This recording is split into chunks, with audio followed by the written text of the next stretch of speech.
Now, the DJi Pocket 3 was a revolutionary camera. For around $500, you can get a fully mechanically stabilized 4K 120 frames per second 10-bit video camera that offered cinema quality performance, and it was way better than any smartphone, not to mention much more compact than any smartphone as well. But now we have the DJi OSMO Pocket 4, which offers many of the same advantages of the Pocket 3, but pushes the envelope even further, giving you the ability to record 4K at full 240 frames per second. That's pretty darn remarkable considering the fact to get any other camera that has that kind of capability, you're gonna have to at least spend over $10,000, not to mention finding anything in this form factor is still pretty much unheard of. Some of the other highlights include a new 1-inch CMOS sensor that has increased dynamic range of 14 stops, giving you better low light capabilities. On top of that, we have a new Active Track 7.0 system, which is going to give you better facial tracking as well as more reliable autofocus. We also have a more robust zoom system, giving you the ability to zoom 2x lossless 4x digital while recording. You can shoot stills now up to 37 megapixels. We have built-in storage on top of the SD card of about 107 gigabytes and a USB 3.1 connection, giving you data transfer speeds up to 800 megabytes a second. You also have new custom buttons located at the bottom of the rotating display, as well as a slightly larger battery than the previous generation. And you have the beauty and glamour filters, as well as some film simulations built in to the camera as well. We're going to talk about the key benefits of the Pocket 4, talk about its overall video performance and quality, do a side-by-side comparison of the Pocket 3 versus the Pocket 4 to determine if it's worth upgrading to and if it's right for you. Now, first I want to talk about the overall design of the Pocket 4 and how it compares against the previous gen. It is pretty much the same in terms of its initial look, has the same overall grip, the camera design, the gimbal.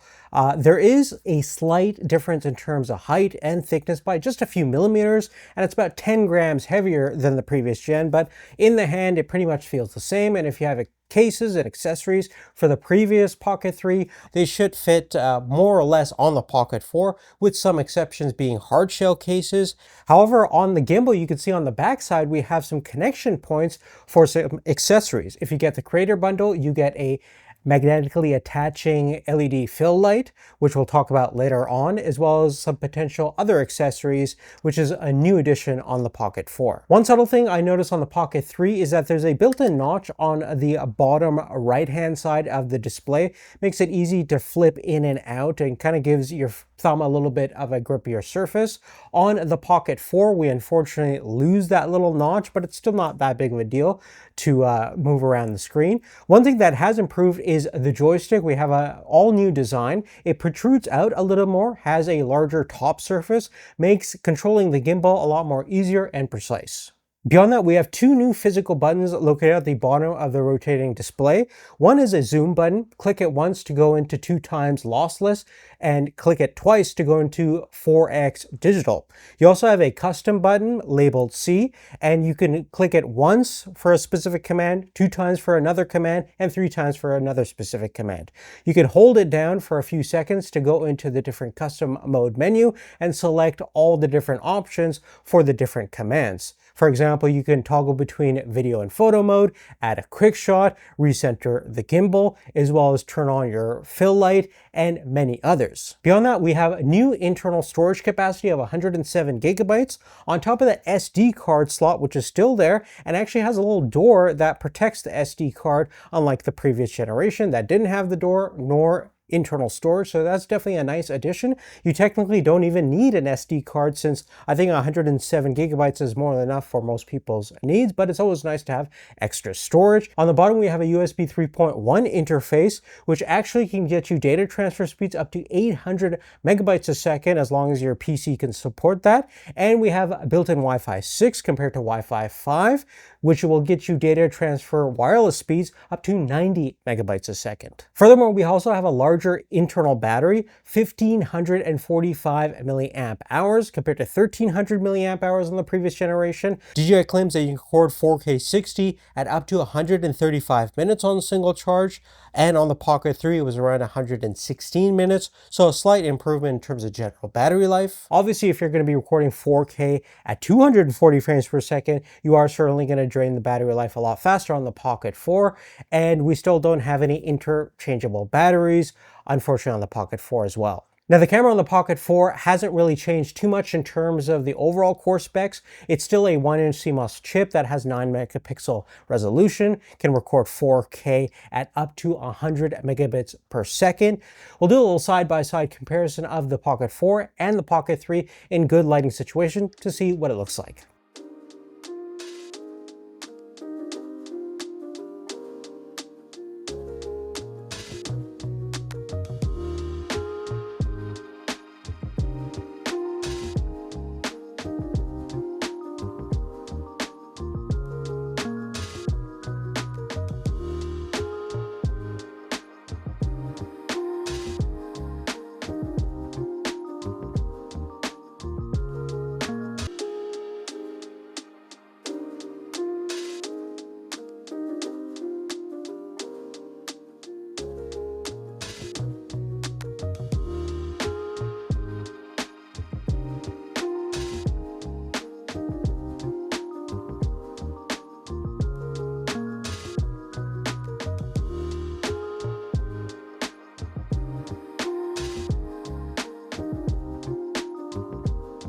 Now, as you saw from the results, both cameras look actually quite similar in good lighting conditions. However, with the full D-Log color profile, the Pocket 4 can retain a lot more shadow and highlight details, especially in high contrast areas and shots. And even when you're shooting in the standard 10-bit color profile, we can even retain more cloud and sky details in this example shot compared to the older generation Pocket 3.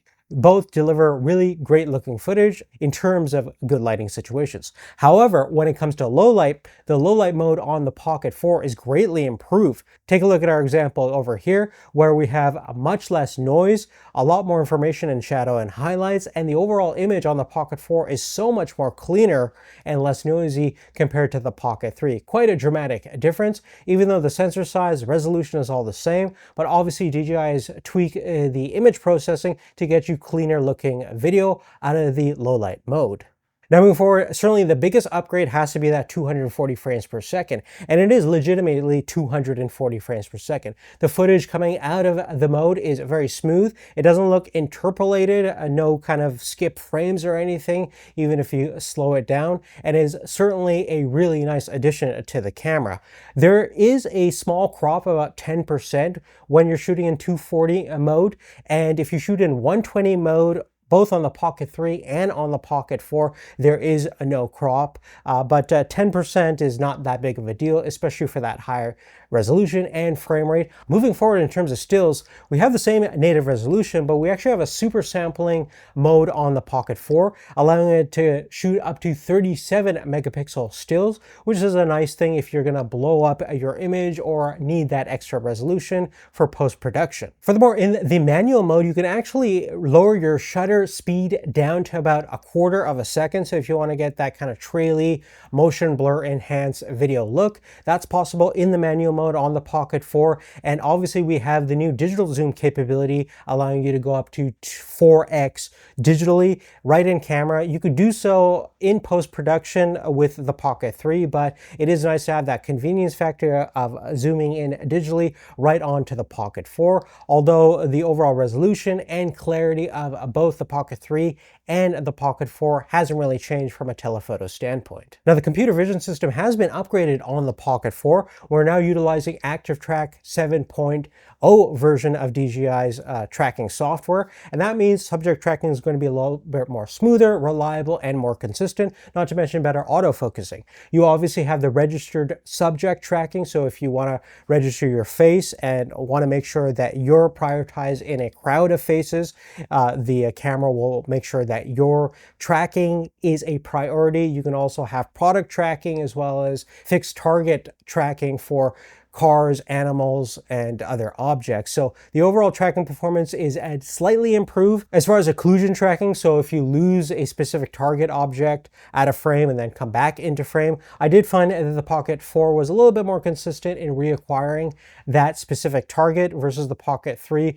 had more misses on the target. But the general experience has been that the active track system on the Pocket 4 is slightly more reliable than on the Pocket 3. Now, a really nice convenient feature is the new gesture control mode, which is pretty much hands-free operation. If you have the camera propped up on a tripod, you simply bring out your palm like this. It will start actively tracking you. Make a little V sign or a peace sign, it will start recording. Super nice and convenient. And this will work up to about 5 to 7 meters away from the camera, and it will track you up to about 10 meters away from the camera as well. Now, as far as some of the audio improvements, we can record spatial audio now using the built-in microphones. And obviously, you can also connect to the Bluetooth DJi mics, whether that's the Mic Mini, Mic 2, Mic 3. And we have a built-in 4-channel recording as well. So that means 2 wirelessly transmitted mics, as well as the built-in stereo mics. And you can separate those 4-channel audio tracks within your non-linear editor later down the road. You also have an audio zoom function. So if you're shooting a little bit further away from the camera, it will enhance the audio pickup to get you a more amplified signal, and do a little bit of noise correction to amplify your specific voice and reduce background noise. And that's specifically available when you're in zoom mode. Now, coming back to the fill light attachment, which you'll get if you get the creator bundle for the Pocket 4, it basically attaches to the back of the gimbal, is powered by the camera, and you can see there's some buttons on the top of the magnetically attaching fill light. One is to adjust your brightness. You have 3 brightness settings. I think the luminosity goes to 12, 25, and 40 lux. You also have 3 color temperatures, one for basically 2800 Kelvin, 4000 Kelvin, and 5500 Kelvin. And you can also set all these parameters within the camera itself, as well as use the quick command function to change some of these features and to turn the light on and off. It's a really nice attachment, especially if you want good, decent lighting anywhere you go, especially in low light situations, and it does a good job of getting you the right exposure and overall kind of look if you're looking for that kind of direct light situation. Beyond that, this also opens the door for potential other accessories, perhaps a shotgun mic or other things that you can attach to the Pocket 4 directly to expand its functionality. And it'd be really cool to see other items that really enhance the camera from this accessory attachment. Now, beyond that, let's talk about the glamour, beauty, and some of the filters built into the Pocket 4.